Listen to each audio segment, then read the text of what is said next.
afternoon, everybody. It's Caroline Stevens, Seeking the Truth. On today's show, I'm going to be talking about the Georgia Guidestones, the needle, and what's actually happening in the hotspots in the country. So let's start with Georgia Guidestones. For those of you who are not aware of what the Georgia Guidestones are, it all started on a Friday in June 1979.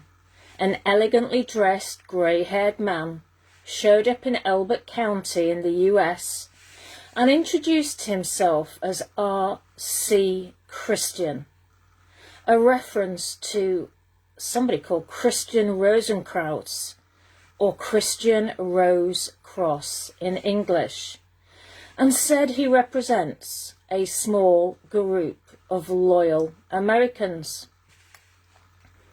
Well, what's the Christian Rosenkrantz all about? It's a mixture of Kabbalist, alchemist, and founder of the Rosicrucian order. So Rosicrucianism is apparently a spiritual and cultural movement which arose in Europe in the early 17th century that combines references to the Kabbalah, Hermeticism, alchemy, and Christian mysticism.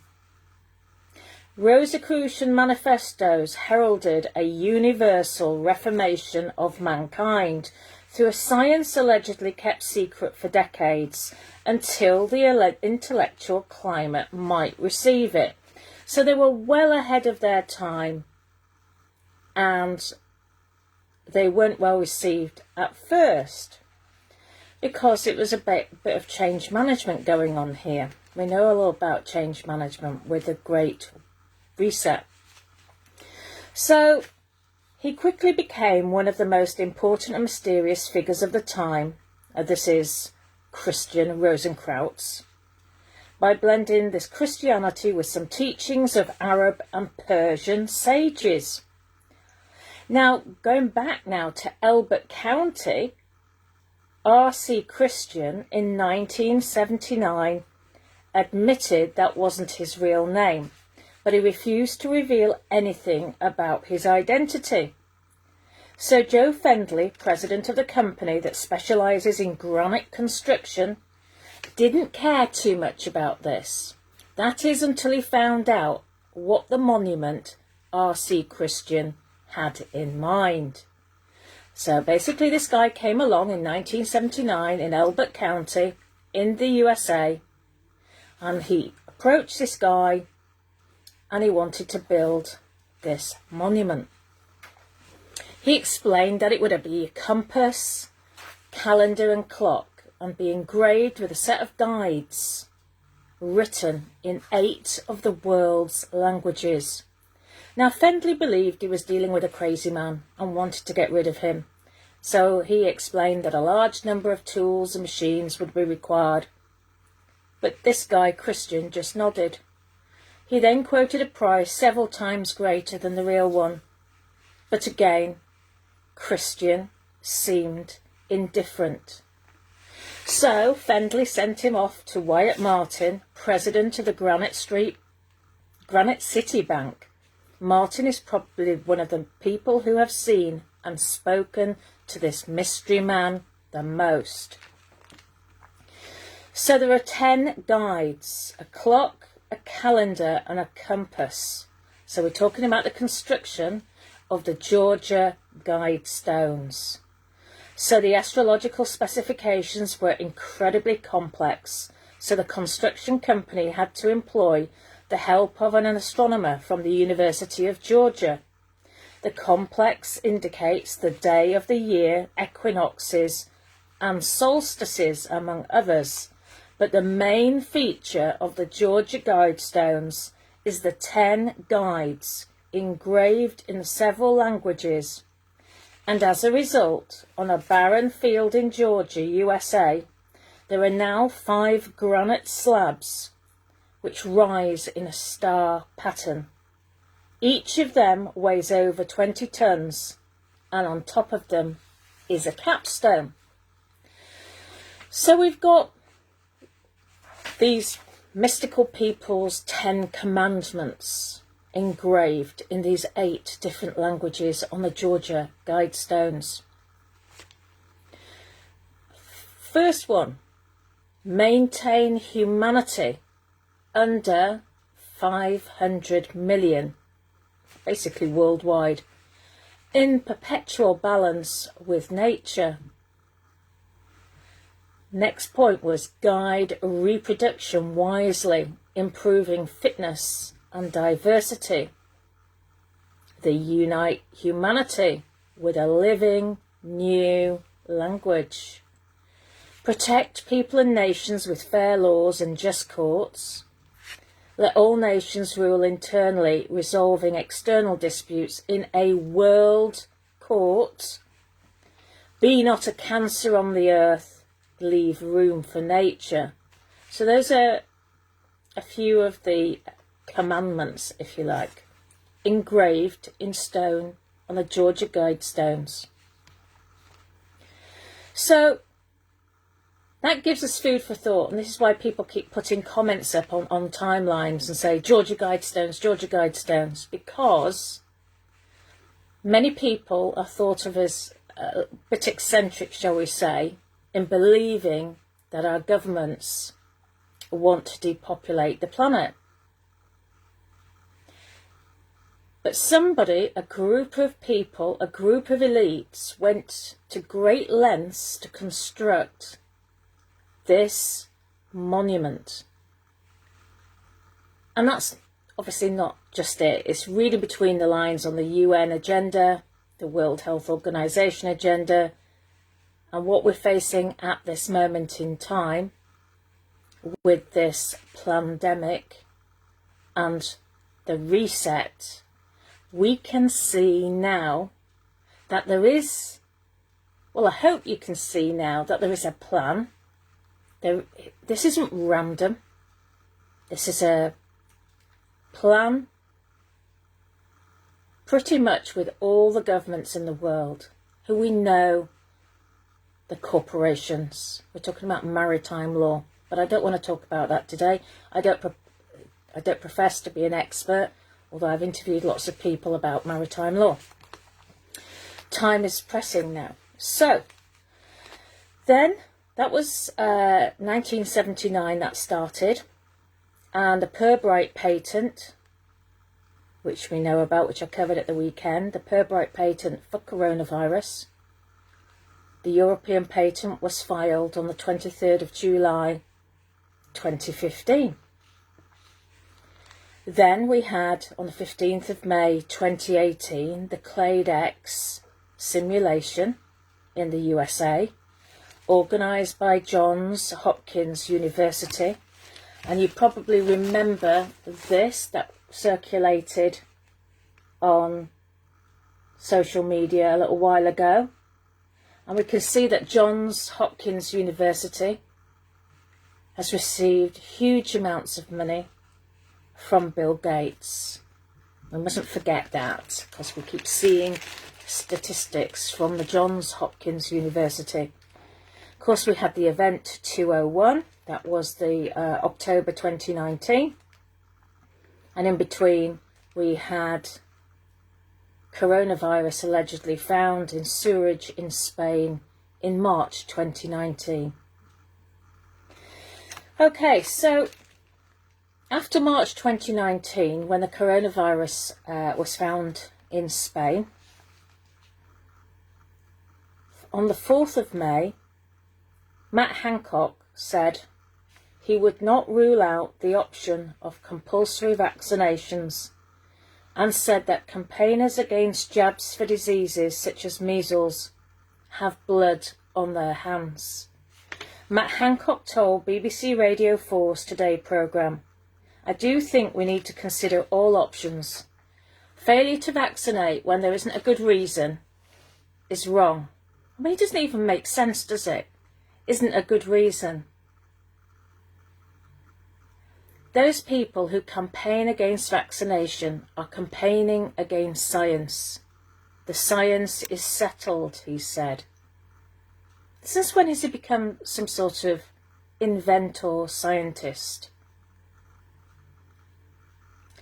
UNICEF released figures at that time showing that more than 500,000 children in the UK went unvaccinated against measles between 2010 and 2017.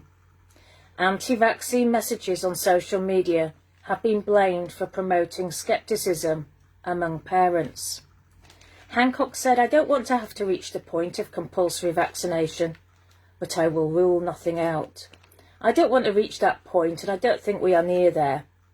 But there is a huge programme of work to increase the proportion of children that are vaccinated." And of course, when the children are teenagers, those vaccinations are conducted at schools, the HPV. So the school is a captive place. It's a captive audience. Then the same year, just before Event 201, on the 29th of September, he says the government is looking very seriously at making vaccinations compulsory for state school pupils. State school pupils. So not private school pupils. And has taken advice on how such a law could work, he said. He's a vehement critic of anti-vaccination campaigners and has previously suggested such a plan. Speaking at a fringe event at the Conservative Party conference, he said he was very worried by falling vaccination rates, indicating the government could act soon. Okay, so now we're going to move to December of last year. The NHS awarded a £23 million 2-year deal to controversial Peter Thiel, the AI firm Palantir. Legal challenges, scrutiny, never mind those. The NHS signed a £23 million 2-year contract with Palantir without any scrutiny, even though the controversial AI firm's engagement with the UK Health Service was originally supposed to be a temporary emergency measure to help address the COVID-19 pandemic. The deal was published on the 18th of December when people were thinking about other things, I guess, and it's already said to be providing the data platform to help with the distribution of the COVID-19 vaccine. Is anybody talking about this? This Palantir deal with our NHS data? Did you give permission? They said it will attract attention because Palantir largely carries out information analysis and processing work for the defence and intelligence communities, often creating bespoke solutions such as digital profiling tools for organisations like the CIA and ICE. Well, I'll be honest, I didn't know what ICE stood for. So there's a few organisations that have ICE, but the one I believe it is, and please, anybody from the ICE, if I've got it wrong, I'm sure you'll be watching this programme now. The ICE was created in 2003 when the Bush administration reorganised a number of federal agencies in response to the 11th of September 2001 terrorist attacks and placed them under the brand new Department of Homeland Security. Oh, that's interesting, isn't it? Because Homeland Security was at Clade X, and so were the CIA. See how it's all fitting together? Why is ICE controversial? Well, in January 2017, President Trump signed an executive order to increase the agency's staffing by 10,000 employees.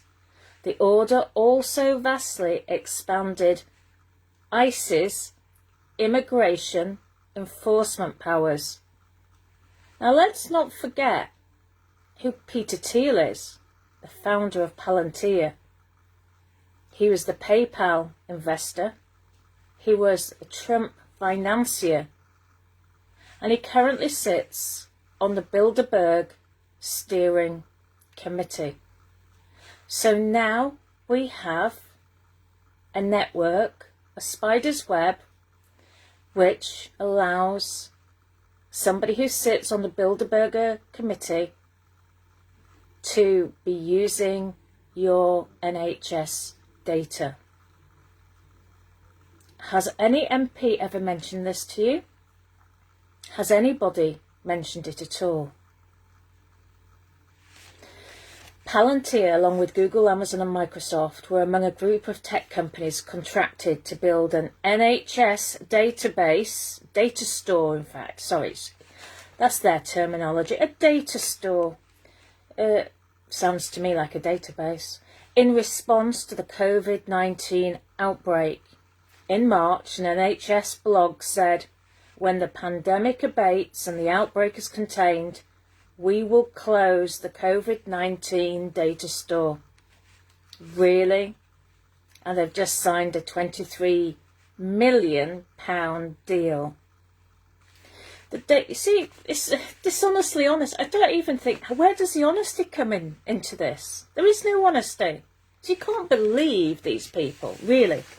So, the data processing agreements put in place with the organisations listed above, which is the Google, Amazon and Microsoft, they include the steps which need to be taken to cease processing and to either destroy or return data to NHS England and NHS Improvement once the public health emergency situation has ended. Well, that's not going to happen, is it? Because it's been orchestrated that looking at documents on the computer, we know that this is all going to go on till 2025, and then we've got another SPARS pandemic for 2025 to 2028. So let's get real now. This isn't going to finish.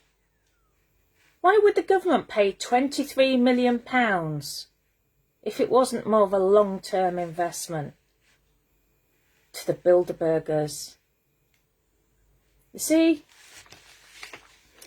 the situation's never going to end now. It's like the genie has been let out of the bottle. And, you know, I'm not here to talk about that side of things.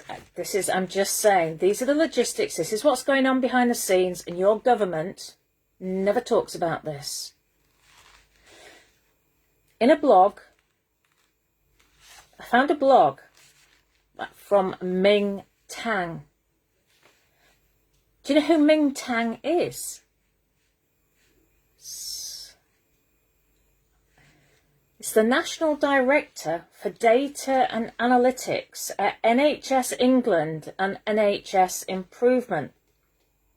We're not into bed with the Chinese at all, are we? Ming Tang.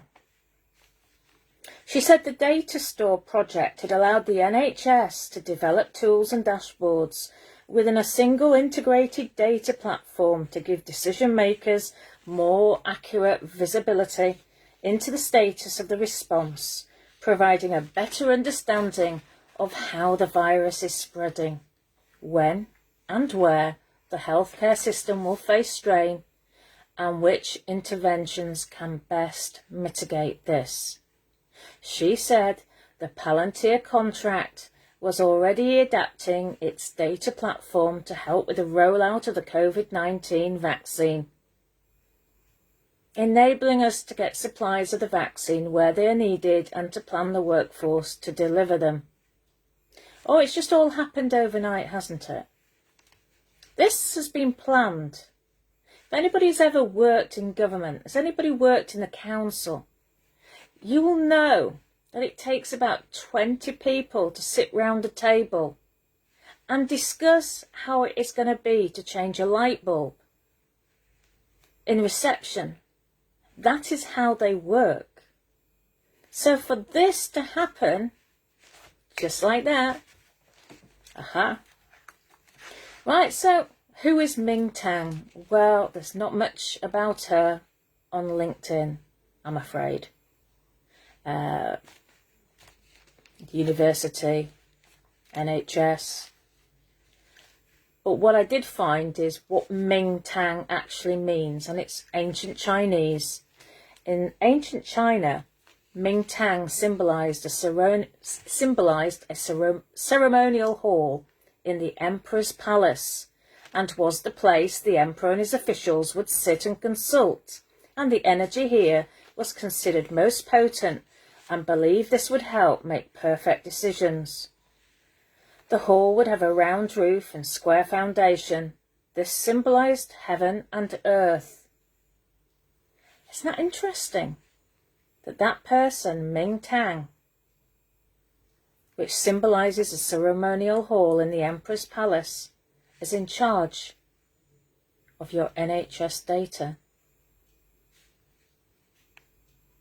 So, why are we scared about China? Because China's working with us.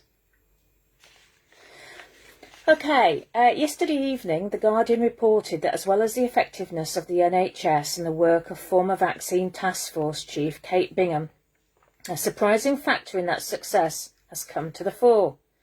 Health Secretary Matthew Hancock's obsession with a Matt Damon movie featuring a virus-ridden pig. In the early days of the crisis, Sky News reported that the Health Secretary constantly reminded the advisors of the example of Contagion, the 2011 Steven Soderbergh film, which has been widely credited as prescient examination of how a global pandemic might play out.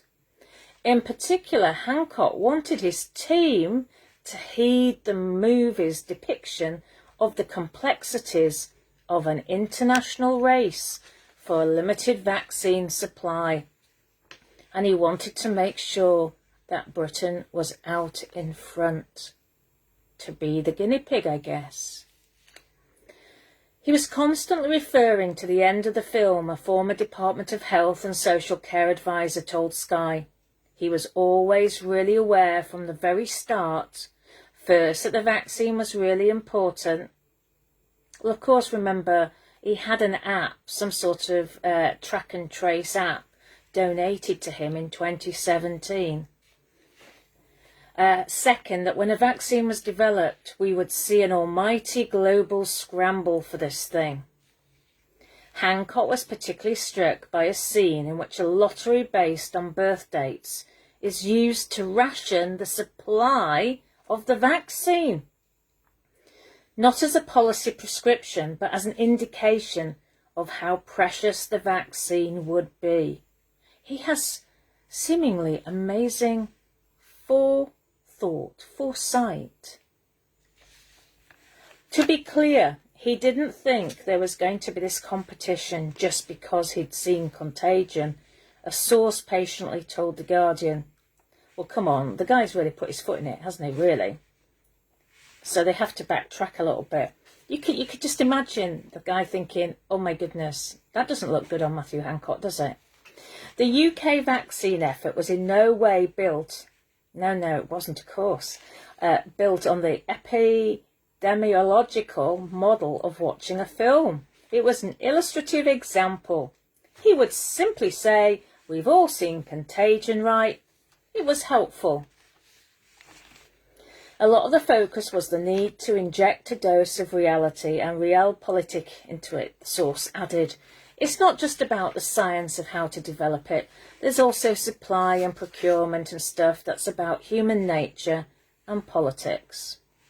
Ian Lipkin, director of the Centre for Infection and Immunity at Columbia University and the chief scientific consultant on Contagion, said it was obviously quite gratifying when told of Hancock's interest by The Guardian. He said the whole idea was to try to inform people about what they needed to anticipate, he said. Gosh, they're all in it, aren't they? They really are. Director of the Centre for Infection and Immunity at Columbia University, chief scientific consultant on Contagion. So Hollywood, the medical side of things, the politicians, they're all in it together. But he noted that the message behind his collaboration with screenwriter Scott Burns was not to encourage so-called vaccine nationalism, but to warn of its dangers. He said, and this is the director of the Centre for Infection and Immunity at Columbia University, Ian Lipkin, he said, we have to vaccinate the entire world. There's absolutely no question about that, he said. As long as there is a population that has not been vaccinated, there is a high likelihood that this thing is going to continue to evolve. So people who don't understand or appreciate that, it's not only unethical, it's also not in your self-interest. Above as below, it's only unethical to force vaccinations on people. Whose self-interest? Okay, finally, breaking news at lunchtime. I don't know, I've been busy researching, so I don't know how widely this news has got out yet on social media. The government are working on yet another agenda, and you'll remember that I talked about the food situation. I've talked about the food since potential food shortages since October 2019. So finally the government are working on this other agenda now, and it's in the Rockefeller lockstep. I actually only posted it a couple of days ago as a reminder about the food.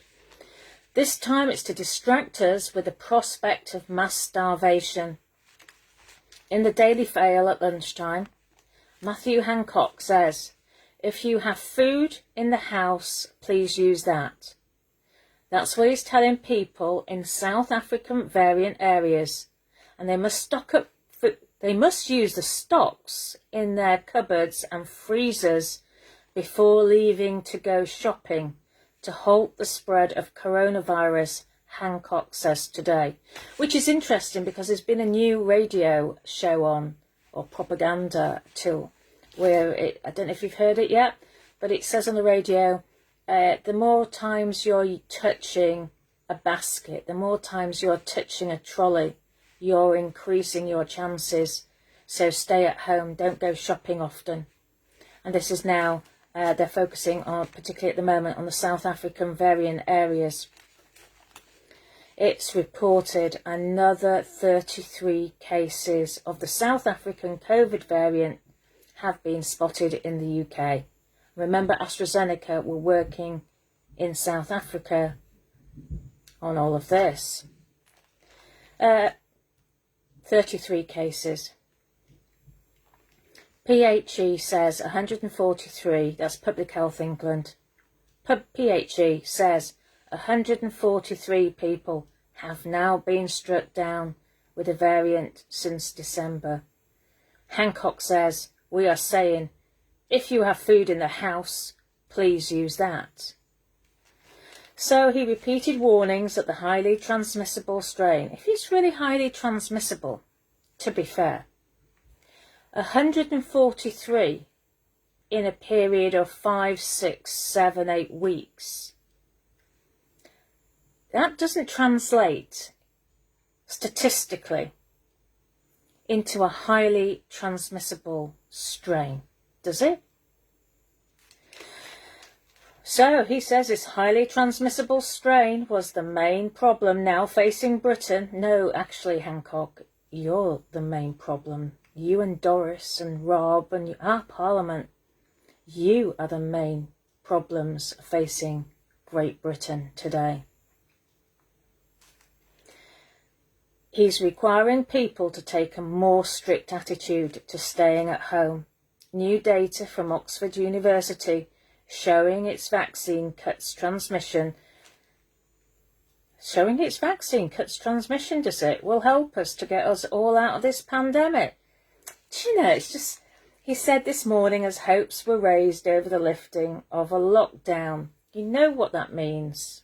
If anybody thought we were going to be released from prison early, it's not going to happen. Not going to happen at all. What they're going to do is, if you're not going shopping, are they going to close now the shops down? Then you won't have any food. Because you'll have eaten all the food you've kept in reserves. And of course, if you've been wise, you've been stocking up some tins, lots of tins.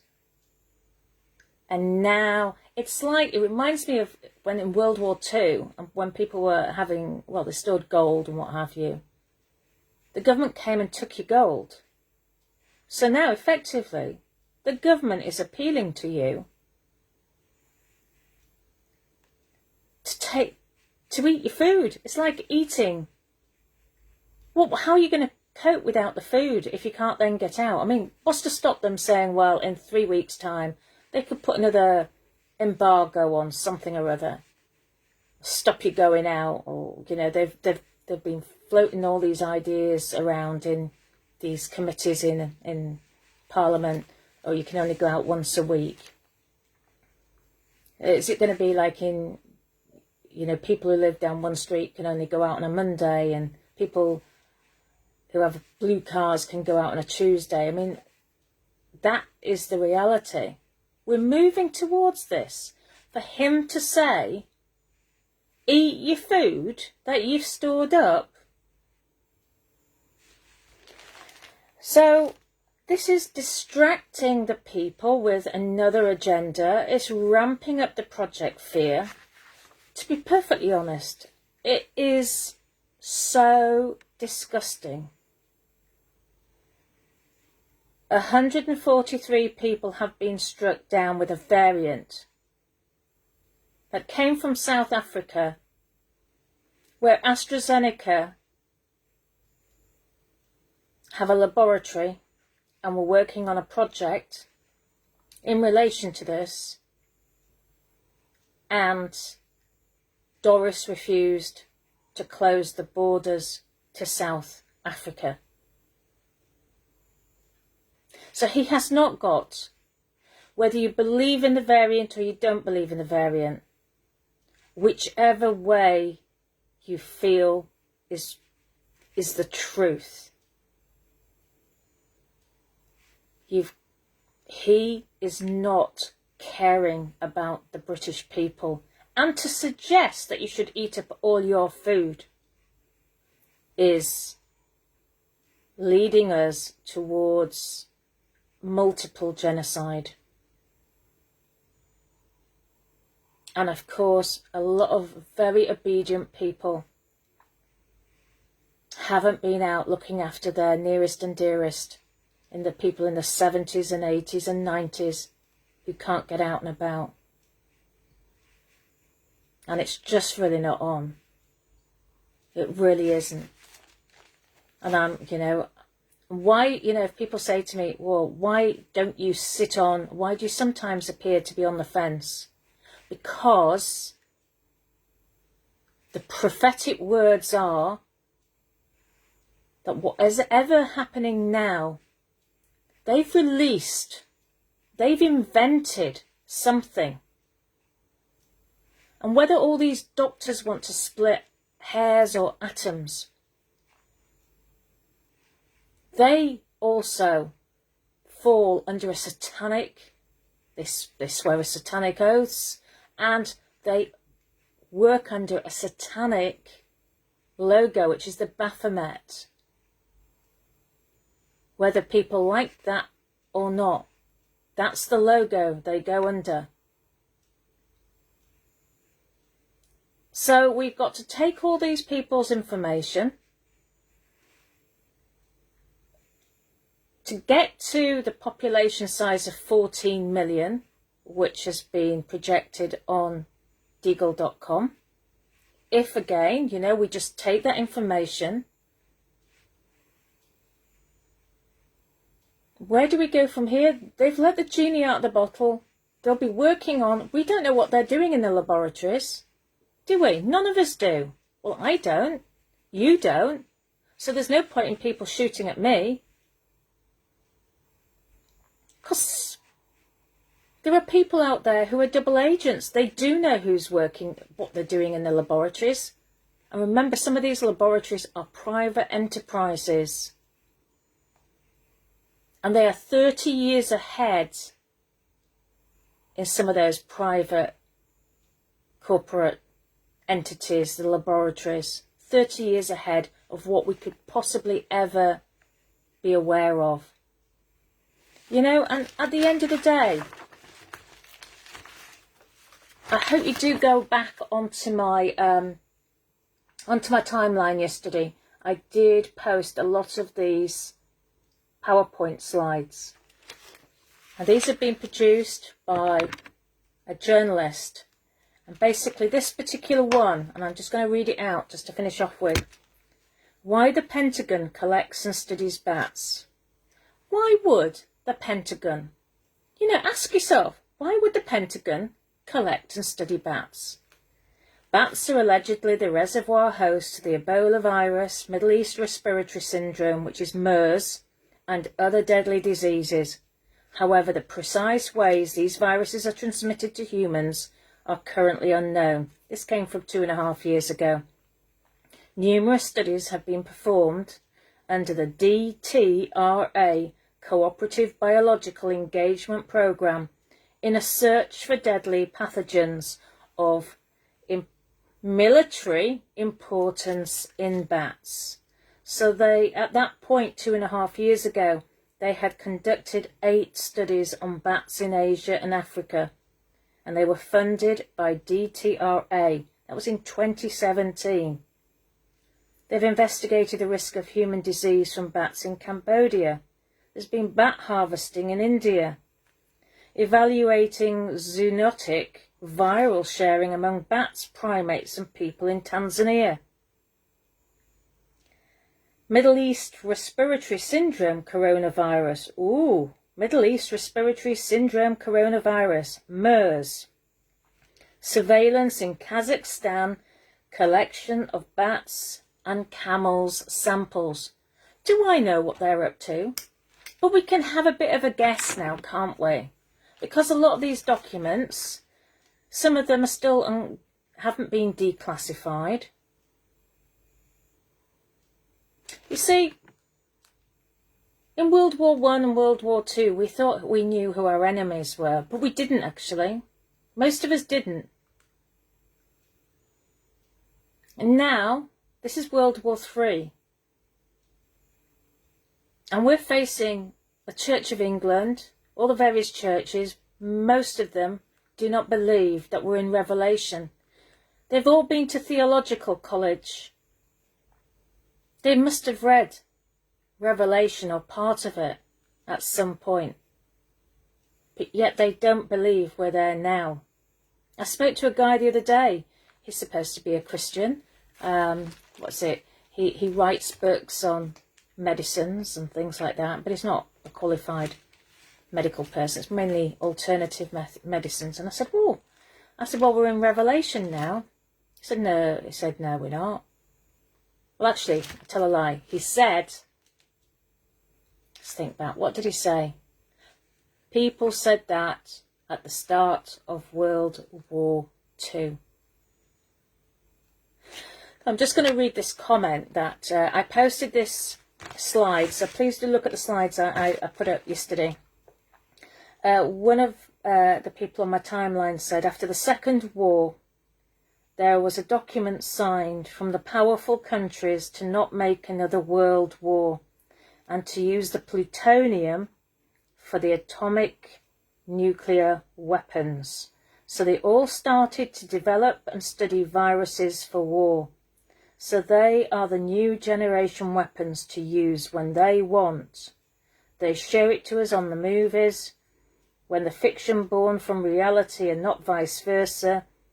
They're already giving us a preview with movies to make us more comfortable when they make it as a reality. Just like Contagion, just like Hunger Games. People said Soylent Green, I haven't seen that. This is real.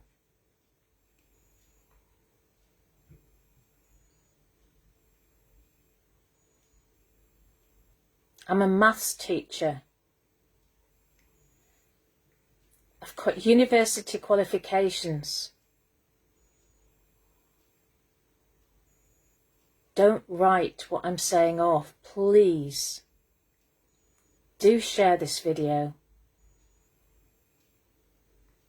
This is not about politics. Politics was, as I said many times, political parties were arranged by the elites to simply divide the people, to keep us separate, because it becomes psychological. You can be sat next to people and you can be getting on like a house on fire. You've got shared interests. As soon as you mention politics, you quite often can cut the atmosphere with a knife. And these are triggers. Okay, thanks for watching and listening, and please do share. I hope it's all sort of coming together and making a lot more sense now. Caroline Stevens, Seeking the Truth. This video will be uploaded to Broadcasting the Truth YouTube channel. It's not my channel. And I've got a website, carolinestevens.net. Thank you, and please share. Bye for now.